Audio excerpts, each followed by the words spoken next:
Mujaddid Da'wah Muhammad bin Abdul Wahab bin Sulaiman At-Tamimi.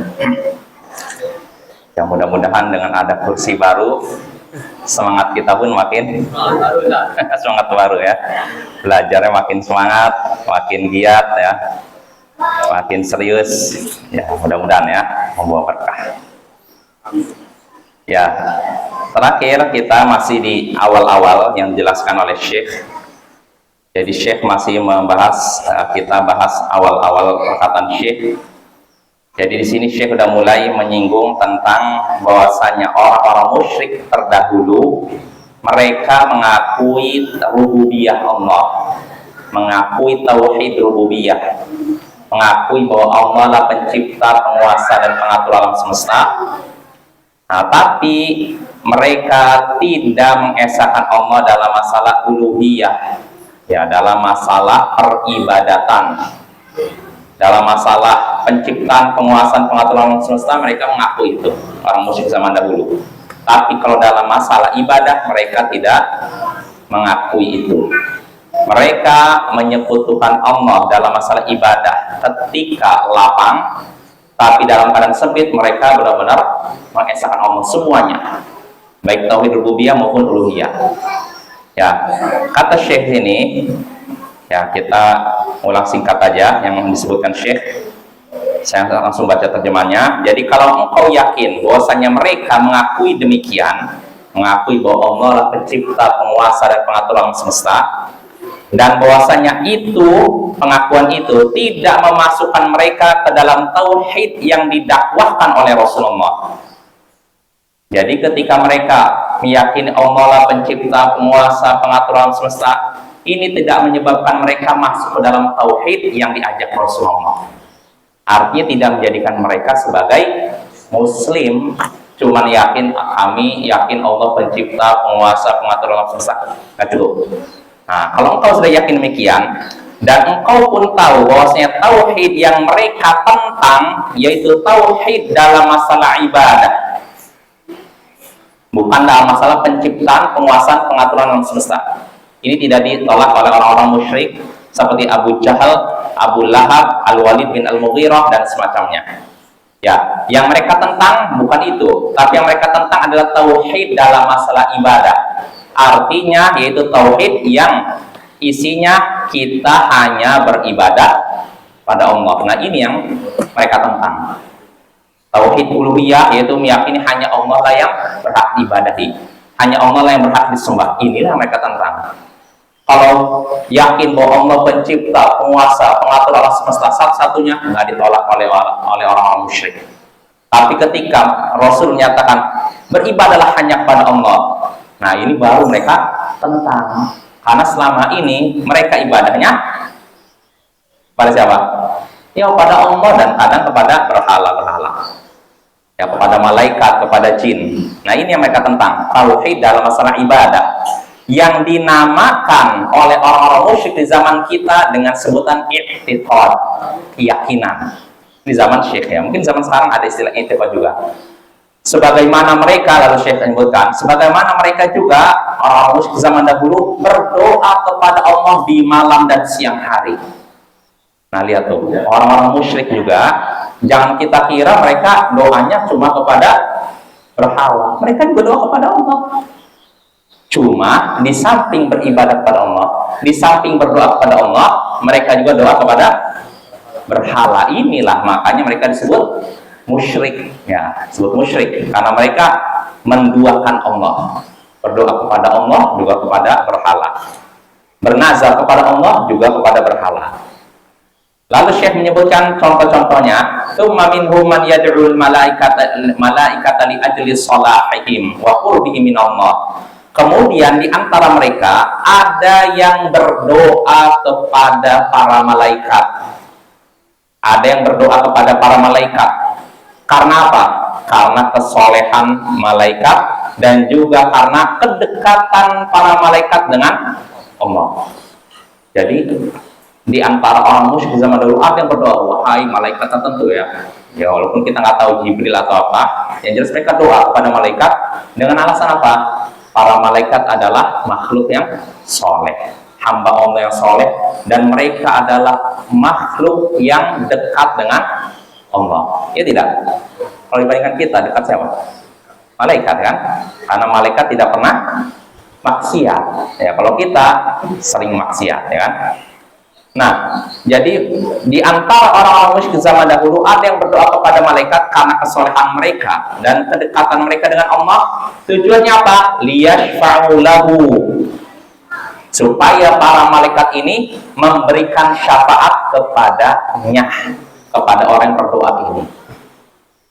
Jadi ini tujuannya. Mereka ibadah kepada malaikat supaya malaikat memberikan syafaat. Au yad'u rajulan salihah. Atau Syekh menyebutkan di antara orang-orang musyrik juga ada yang berdoa kepada orang soleh. Contohnya apa? Mithla Allah, seperti Lata. Lata sudah kita bahas, ini orang soleh yang suka apa? Bagi-bagi makanan kepada jamaah haji, ya. Ketika wafat, orang-orang sering mengunjungi kuburnya, lalu iktikaf di sekitarnya, di kuburnya. Iktikaf pertama ke ibadah kepada Allah kan, tapi kebodohan merajalela, akhirnya bukan lagi ibadah kepada Allah, tapi ibadah kepada kuburannya, penghuni kubur. Nah ini ya, ini Lata. Ya, lalu berikutnya au nabiyan, atau di antara mereka juga ada yang berdoa kepada nabi, mithla Isa, seperti Isa. Dan ini yang nyata ya, bertahan sampai sekarang. Ya tidak?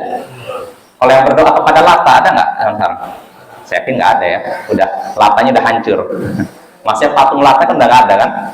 Patung Uzza sudah ada, patung Manat sudah tidak ada, patung Hubal sudah tidak ada.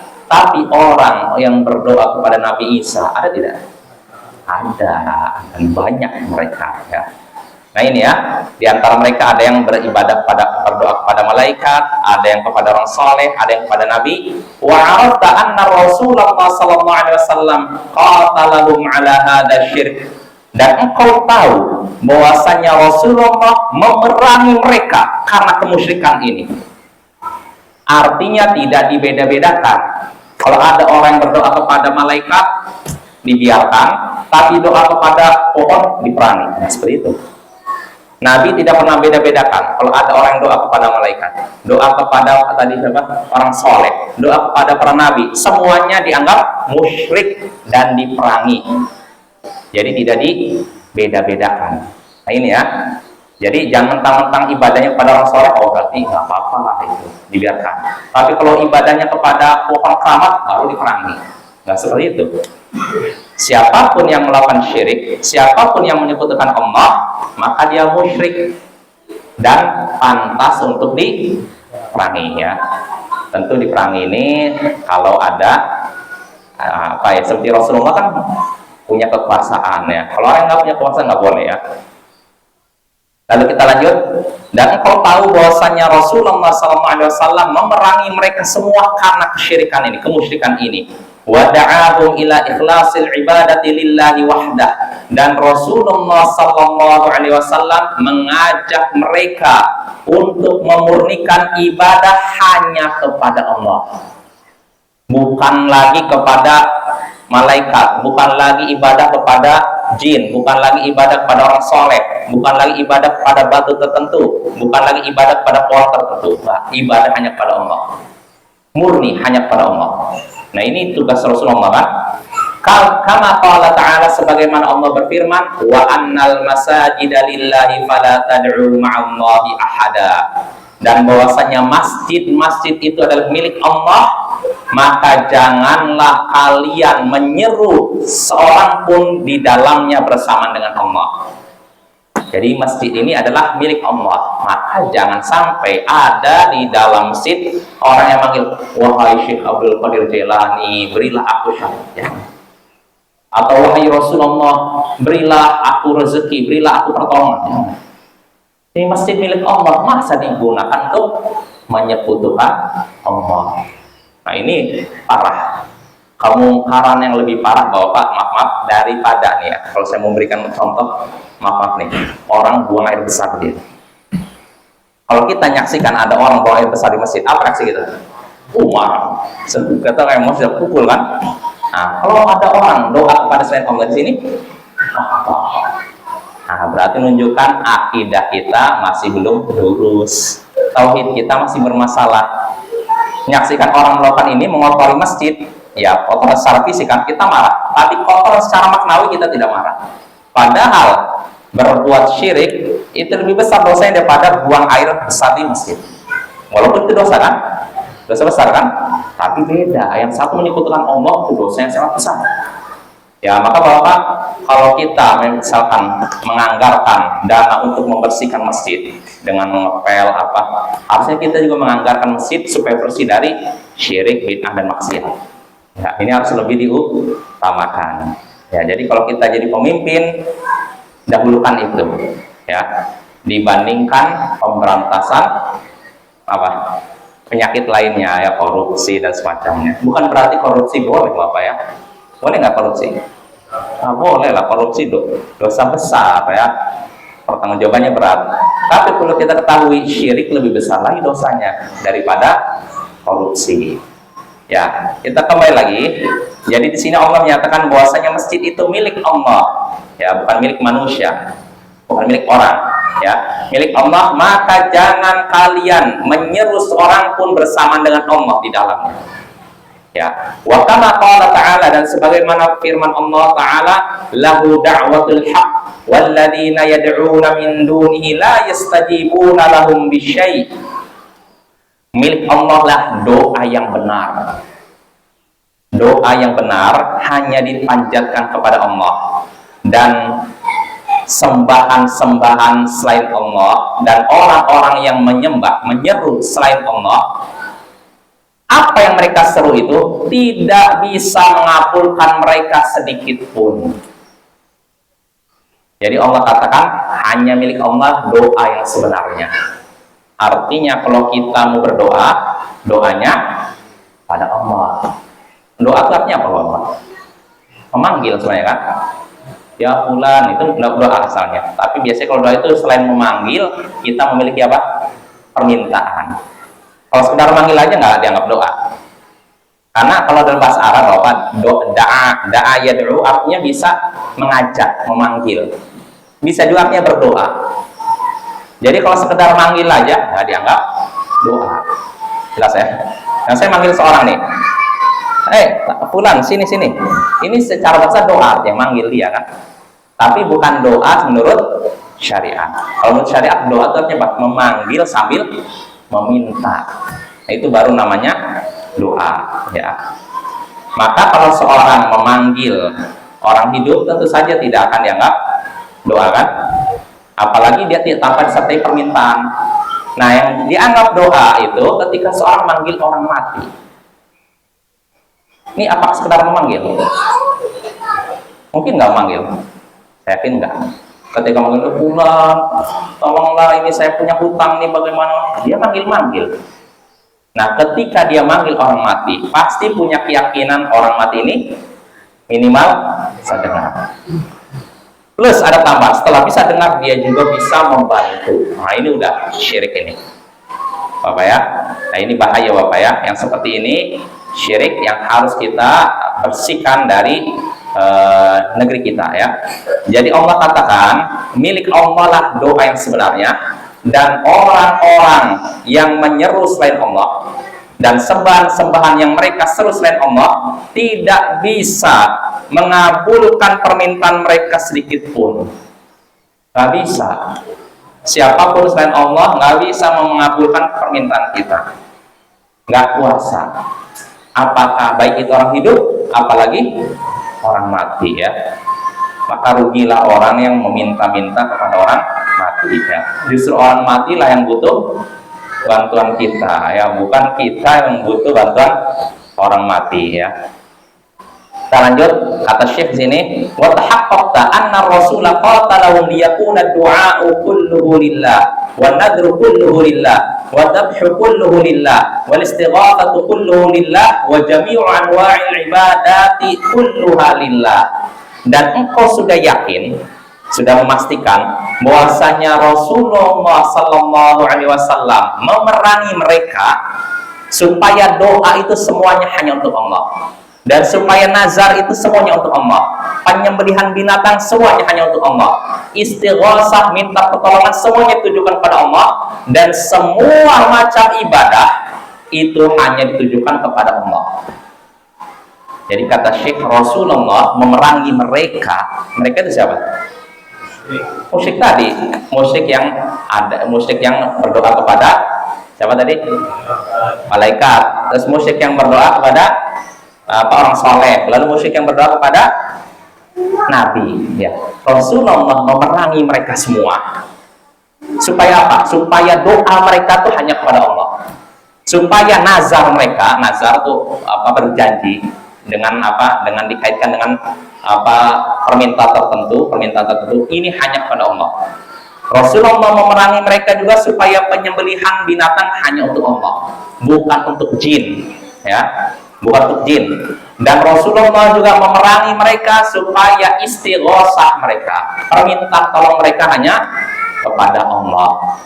Dan semua ibadah, jadi Rasulullah memerangi mereka supaya semua ibadah hanya ditujukan kepada Allah.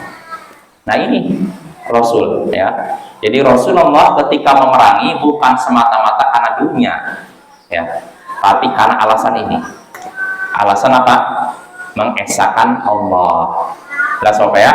Jadi ini nih, Rasulullah memerangi orang-orang musyrik tadi dari segala jenisnya, mau yang beribadah kepada malaikat, orang soleh, nabi, mereka semua diperangi supaya doa mereka hanya kepada Allah, bukan lagi kepada Nabi Isa, bukan lagi kepada malaikat, bukan kepada orang soleh. Begitu juga penyembelihan.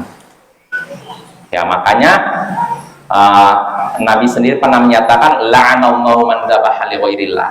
Allah melaknat orang yang menyembelih binatang untuk selain Allah. Ya ini zaman dahulu orang sudah mengingatkan seperti itu. Ternyata yang melanggarnya masih banyak di tengah-tengah kita, di tengah umat Islam. Banyak di antara kita, di antara umat Islam yang masih menyembelih binatang untuk jin. Baik ketika menempati rumah baru, ketika punya sampan baru, atau apapun. Ya, atau supaya tidak terjadi bencana katanya. Sembelih kerbau, kepalanya dibuang ke laut, ya nggak? Ada nggak? Ya, atau ketika ada proyek tertentu supaya proyeknya lancar, sembelih kayak gitu. Zaman sekarang, Bapak, di zaman internet ini masih ada ternyata. Ya, di Indonesia masih ada. Dan terjadinya bukan di daerah-daerah pelosok pedalaman, di perkotaan masih ada. Seperti yang terjadi pada abang saya waktu itu pernah kerja di proyek bandara, Bapak ya, di suatu tempat, nggak perlu saya sebutkan lah.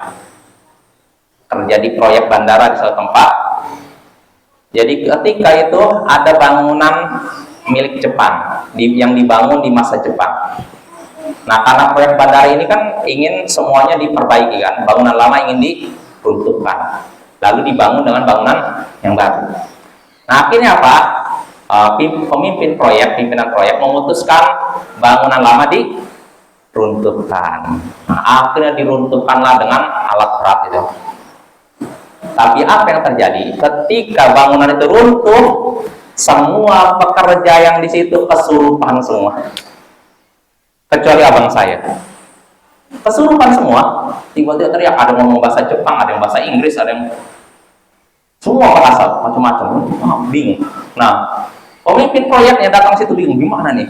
Apa anak buahnya pada kesurupan. Nah, kebetulan yang tidak kesurupan abang saya. Akhirnya apa? Minta coba carilah istilah solusinya bagaimana. Nah, akhirnya karena mungkin orang udah buru-buru mendesak, akhirnya sebenarnya pengen cari orang yang bisa meruqyah. Cuma orang kan mikirnya instan, cepat aja lah. Ruqyah itu lama biasanya kayak gitu kan. Akhirnya dicari orang pintar dalam tanda petik. Pintar tanda petik ya, nggak pintar sebenarnya. Orang pintar ini apa? Minta kerbau disembelih, lalu diletakkan di tempat itu. Nah setelah disembelih kerbau itu, kepalanya diletakkan di tempat itu, semua yang kesurupan sadar lagi. Nah lihat tuh, ternyata ini masih ada di zaman sekarang, bukan di zaman jahiliyah saja. Di zaman internet, zaman medsos masih ada orang yang melakukan syirik. Maka dakwah tauhid bukan cuma berlaku zaman dulu saja, zaman sekarang pun perlu. Maka keliru kalau ada orang yang menyatakan kita nggak perlu ngajari umat tentang tauhid. Umat itu sudah cerdas masalah tauhid, nggak perlu ajari mereka tentang tauhid. Umat itu sudah cerdas dalam masalah tauhid. Ini ucapan seorang yang dianggap tokoh umat Islam, yang dianggap diulamakan, bahkan sebut ulama internasional katanya. Tapi dia menyatakan apa? Nggak perlu kita ngajari tauhid sampai rinci gitu. Anak umat sudah cerdas dalam masalah tauhid. Ini perkataan dia, padahal kalau dia tengok di berbagai tempat, mungkin di kampungnya sendiri kayak gitu. Kampungnya Mesir, parah juga Bapak. Syirik pun merajalela. Di situ ada masjid, di dalam ada kuburan, orang tawaf di situ.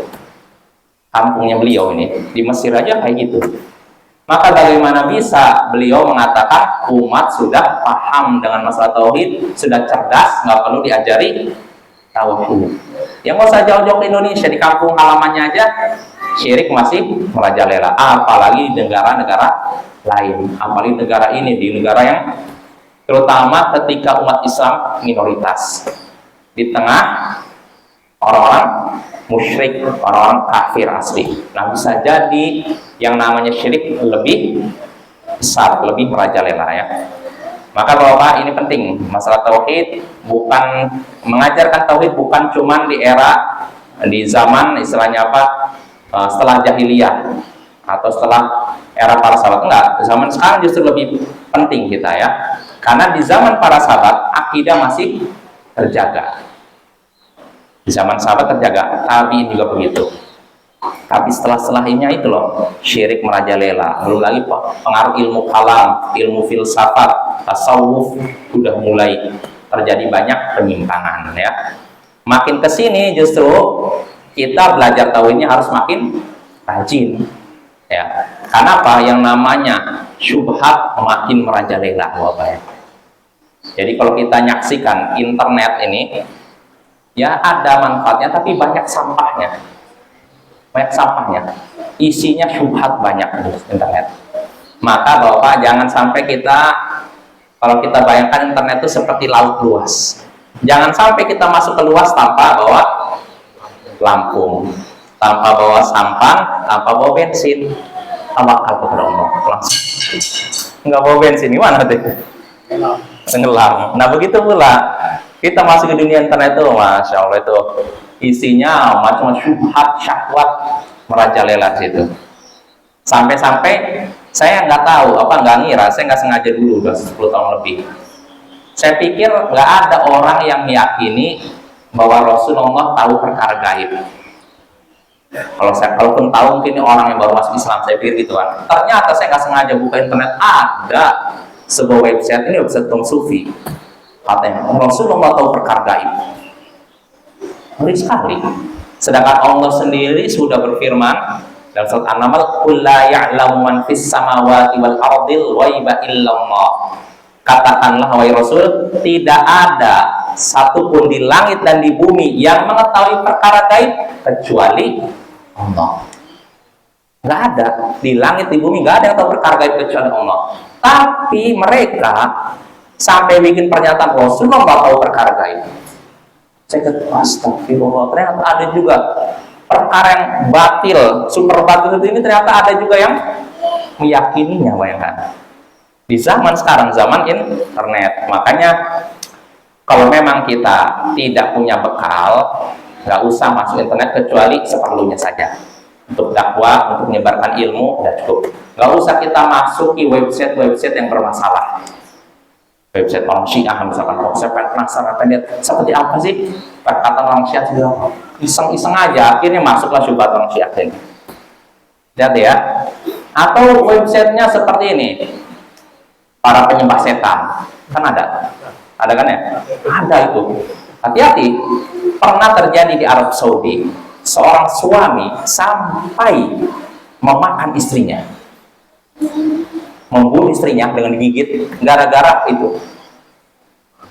Jadi syekh ini, ada seorang syekh, dia memberikan ceramah di penjara. Nah, ketika itu dia masuk penjara ingin menggunakan nasihat, lalu dipertemukan dengan seorang yang katanya sudah membunuh istrinya. Ketika Syekh ini menyaksikan orang, bukan kau penjahat, artinya muka orang baik-baik tuh apa? Kenapa kan muka penjahat, muka walaupun nggak bisa dipastikan, tapi keumuman kita bisa lihat, oh ini muka preman nih, ini muka orang baik-baik kan, kenapa kan? Nah, Syekh ini lihat ini muka orang baik-baik, bukan muka orang preman, bukan penjahat, bisa dia bunuh istrinya. Ditanya gimana ceritanya kamu bisa begitu? Akhirnya apa cerita si laki-laki ini? Suatu hari saya buka website para penyembah setan. Ya iseng aja dia iseng buka. Setelah buka itu dia merasakan ada yang masuk lewat kakinya.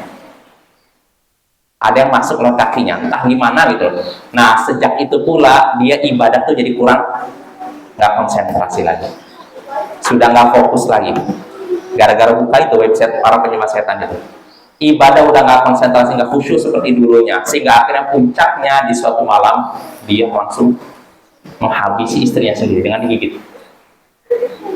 Naudzubillah min dzalik. Makanya ini pelajaran bisa kita petik dari kisah ini. Nggak usah kita membuka website buku-buku orang yang bermasalah dalam masalah akidah dengan alasan iseng main-main atau ya penasaran, jangan ya. Ada.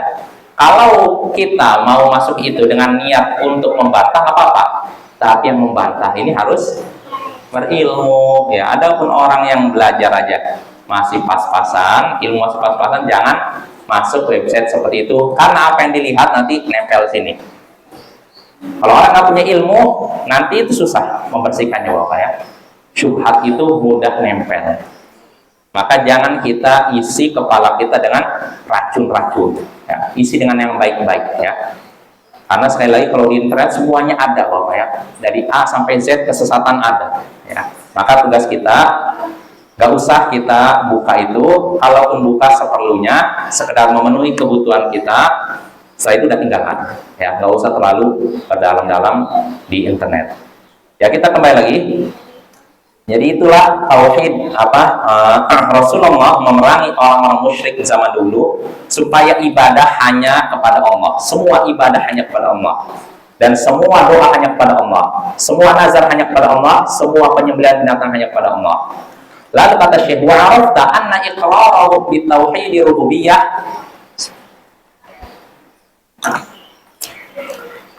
lam yudkhilhum fil Islam wa anna qasdahumul malaikata awil anbiya awil awliya yuriduna syafa'ata wa taqarruba ila Allah bidzalik huwa alladhi ahalla dima'ahum wa amwalahum. Dan engkau tahu bahwasanya pengakuan mereka tentang tauhid rububiyah tidak menyebabkan mereka masuk Islam. Pengakuan mereka siapa? Orang-orang musyrik ya. Ya kalau mau dirinci, musyrikin Quraisy termasuk orang Nasrani ya. Karena di sini disebutkan di antara orang musyrik ada yang berdoa kepada Nabi Isa. Loh, mereka musyrik, tapi dalam masalah istilahnya apa? Muamalah, mereka dibedakan dengan musyrik lainnya. Mereka dianggap ahli kitab, tapi mereka berbuat syirik. Jelas Bapak ya? Jadi orang-orang ahli kitab ini musyrik juga, cuma mereka dibedakan dengan orang musyrik lainnya dalam masalah muamalah. Jelas ya? Kalau orang musyrik lainnya, contohnya gini, dalam masalah muamalah, kita masalah makan katanya, kita boleh memakan hewan daging sembelihan ahli kitab. Tapi kalau orang, misalkan orang lain majusi, boleh nggak? Nah, orang Shinto nggak boleh, Buddha boleh. Tapi kalau ahli kitab masih boleh. Terus seorang muslim masih boleh menikahi wanita ahli kitab. Tapi kalau menikahi wanita misalkan Hindu boleh? Oh, boleh. Jelas apa ya? Ini bedanya ya. Tapi pada hakikatnya mereka juga melakukan syirik. Ya. Mereka melakukan syirik, cuma statusnya mereka tidak disamakan dengan musyrik lainnya. Nah, kata Syekh sini, dan engkau tahu bahwasanya pengakuan mereka tentang tauhid rububiyah tidak menyebabkan mereka masuk Islam. Ketika mereka menyatakan kami yakin Allah lah pencipta alam semesta, Allah lah pengatur alam semesta, ini tidak menyebabkan mereka masuk Islam, tidak menjadikan mereka muslim. Dan engkau tahu, kata Syekh, tujuan mereka beribadah kepada para malaikat, para nabi, atau para wali, yaitu menginginkan syafaat mereka dan kedekatan kepada Allah. Jadi ketika mereka beribadah kepada para malaikat, nabi, orang soleh, tujuannya supaya nabi, malaikat, orang soleh ini memberikan syafaat kepada mereka, dan supaya para nabi, wali, orang soleh ini mendekatkan diri mereka kepada Allah. Ini tujuan mereka, ya. Nah, kita kembali lagi kata Syekh, dan engkau tahu bahwasanya tujuan mereka beribadah kepada para malaikat, para nabi, para wali karena menginginkan syafaat mereka dan mendekatkan diri kepada Allah. Kalau engkau tahu bahwasanya itu dan bahwasanya niat mereka beribadah kepada malaikat, nabi, wali karena menginginkan syafaat dan supaya dekat kepada Allah, itulah yang menyebabkan darah mereka halal dan harta mereka halal. Artinya begini, ketika mereka beribadah kepada nabi, wali, menginginkan syafaat para nabi, wali, dan supaya dekat kepada Allah, ini justru menyebabkan darah mereka dan harta mereka halal. Maksud halal itu apa? Boleh ditumpahi, diperangi. Ya, itulah yang menyebabkan dihalalkannya darah mereka dan harta mereka. Ya, sebab kalau misalkan tidak dihalalkan darah mereka dan harta mereka, tentu tidak akan terjadi peperangan, kan? Iya tidak? Ya, contohnya Rasulullah dengan orang musyrik, dengan Quraisy, terjadi peperangan nggak? Seandainya musyrikin Quraisy tidak halal darah mereka, ya sudah, ngapain diperangi? Ya tidak? Nah, dan seandainya di zaman beliau para penyembah Isa tidak halal darahnya, tentu untuk apa Rasulullah perang dengan kaum Romawi? Ya tidak? Ya, ini menunjukkan perbuatan mereka beribadah kepada nabi, wali, malaikat karena menginginkan syafaat mereka dan supaya mendekatkan diri mereka kepada Allah, ini menyebabkan darah mereka dan harta mereka boleh ditumpahkan. Itu loh. Jelas apa ya? Araf tahina idin at-tauhid alladhi da'at ilaihi rasul. Kalau memang kau sudah mengetahui semua tadi, engkau pun tahu ketika itu bahwa engkau pun tahu tauhid yang diajak, yang diserukan oleh Rasul dan diingkari, tidak mau diakui oleh orang musyrik. Wa abal iqrar bil musyrikun. Jadi gini, kalau engkau tahu tadi bahwasanya orang-orang musyrik mengakui tauhid rububiyah dan ini tidak menyebabkan mereka masuk Islam, dan tujuan mereka beribadah kepada malaikat, nabi, lalu wali supaya dapatkan syafaat, ini menyebabkan darah mereka halal, harta mereka halal. Nah, kalau memang engkau tahu semua, engkau pun tahu tauhid yang diserukan oleh Rasul dan tidak diakui oleh orang musyrik. Kau jadi tahu mana tauhid yang diterima mereka, mana tauhid yang ditolak. Tauhid yang diterima mereka yaitu tauhid rububiyah, mengesahkan Allah dalam hal penciptaan, penguasaan, pengetahuan semesta. Ini diakui oleh mereka. Lantas tauhid yang ditolak mana? Rububiyah, yang mengesahkan Allah dalam hal ibadah. Inilah yang mereka tolak. Inilah yang jadi titik perseteruan antara muslim dengan musyrik. Apa ya? Wa hadza tauhid huwa makna qaulika la ilaha illallah. Tauhid inilah makna dari ucapanmu la ilaha illallah. Jadi tauhid uluhiyah itu ada dalam ucapan kita la ilaha illallah. Jadi ketika kita mengucapkan la ilaha illallah, kita sedang mengesahkan Allah dalam masalah ibadah. Dalam masalah ibadah. Jelas apa ya? Ini penting. Inilah tauhid yang dibawa oleh para rasul dan ditentang oleh orang-orang musyrik. Karena kalau tauhid yang pertama mengesahkan Allah dalam hal penciptaan, penguasaan, pengaturan alam semesta, ini tidak ditolak oleh orang musyrik, ya. Lalu kata Syekh, fa innal ilaha 'indahum huwa alladhi yuqsadu li ajli hadhil umur sawa'un kana malakan aw nabiyyan aw waliyan aw syajaratan aw qabran aw jinniyan lam yuridu annal ilah wal khaliq rasiqul mudabbir. Nah, ini sesungguhnya ilah menurut mereka tadi kan la ilaha illallah, tidak ada ilah yang benar kecuali Allah. Ilah, kita nggak usah terjemahkan jadi tiada Tuhan dulu ya, tapi ilah dulu aja. Tidak ada ilah yang benar kecuali Allah. Nah, kata ilah di sini menurut mereka Menurut siapa mereka ini? Orang-orang musyrik, yaitu yang dituju karena tadi, dituju karena syafaat yang diinginkan atau supaya dekat kepada Allah. Jadi ilah itu tadi sebenarnya yang dituju demi mendapatkan syafaat, demi mendapatkan kedekatan dengan Allah. Itu ilah. Baik nama, baik ilah itu, baik itu berupa malaikat, nabi, wali, pohon, kubur, jin. Jadi ilah itu. Ilah menurut orang musyrik itu tadi, malaikat, nabi, wali, pohon, kubur, jin. Mereka tidak memaksudkan dengan kalimat ilah yaitu pencipta, penguasa, pengatur alam semesta. Enggak. Ya. Fa innahum ya'lamuna anna dzalika lillahi wahdah. Karena mereka tahu yang bisa menciptakan, menguasai dan mengatur alam semesta hanya Allah semata. Jelas Bapak ya? Artinya gini, kalau makna la ilaha illallah artinya tidak ada pencipta, penguasa, pengatur alam semesta. Kalau maknanya seperti itu, kira-kira Abu Jahal ketika disuruh mengucapkan, mau nggak mengucapkan? Mau. Karena Abu Jahal, ya saya yakin Allah pencipta, penguasa, pengatur alam semesta. Kalau memang makna la ilaha illallah artinya begitu, dia langsung ucapkan. Tapi karena maknanya bukan seperti itu, makanya Abu Jahal nolak. Abu Lahab nolak. Karena apa? Makna ilah yaitu sesuatu yang dituju dengan ibadahi, diminta dan semacamnya. Dan ini terjadi tentu saja pada tadi apa? Malaikat, nabi, siapa lagi? Orang soleh dan semacamnya. Jelas Bapak ya? Tidak ada makanan. Gimana? Masih konsentrasi? Atau buyar konsentrasi? Ayo dah kita lanjut sedikit lah. Mudah-mudahan bisa konsentrasi nih. Atau udah hilang konsentrasinya. Ya, dikit lagi ya. Kita sabar dikit. Jadi kita kembali lagi.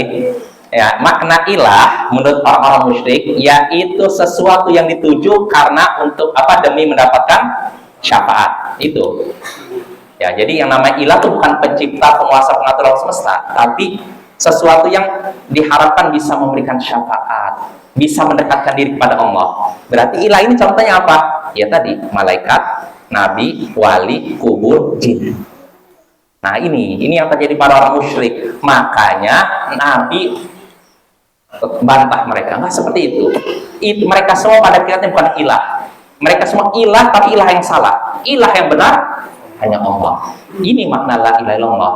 Makanya Abu Jahal, Abu Lahab tidak mau mengucapkan la ilaha illallah. Karena konsekuensinya kalau Abu Lahab, Abu Jahal, orang musyrik Quraisy mau apa mengucapkan la ilaha illallah, konsekuensinya apa? Mereka bukan mereka muslim, mereka kalau udah ucapkan la ilaha illallah berarti nggak boleh lagi doa kepada Lata, nggak boleh lagi doa kepada Uzza, nggak boleh lagi memberikan nazar kepada jin, nggak boleh lagi menyembelih binatang untuk jin. Iya, konsekuensinya berat, makanya mereka tolak. Makanya nanti saya menyebutkan ayat ketika Rasulullah Rasulullah nyuruh mereka mengucapkan la ilaha illallah, mereka mengatakan aja'alal alihata ilahan wahidah, apakah Muhammad ingin menjadikan ilah-ilah yang banyak cuma jadi satu ilah saja? Ilahnya kan ada banyak kan? Ada jin, malaikat, orang soleh. Ini banyak. Tiba-tiba Muhammad ingin menjadikan ilah cuma satu saja, Allah. Inna hadzal syai'un ujab. Ini sesuatu yang mengherankan kata mereka. Jadi tauhid mengherankan, syirik itu menakjubkan. Ini orang musyrik. Ya, insya Allah kita bahas apa ya? Karena mungkin udah datang makanan, konsentrasinya udah mulai ini. Insya Allah pada pertemuan berikutnya kita lanjutkan kitab Kasyfus Syubhat ini. Wassallallahu ala nabiyyina Muhammadin wa ala alihi wa sahbihi ajma'in. Wa akhiru da'wana alhamdulillahi rabbil alamin. Assalamualaikum warahmatullahi wabarakatuh.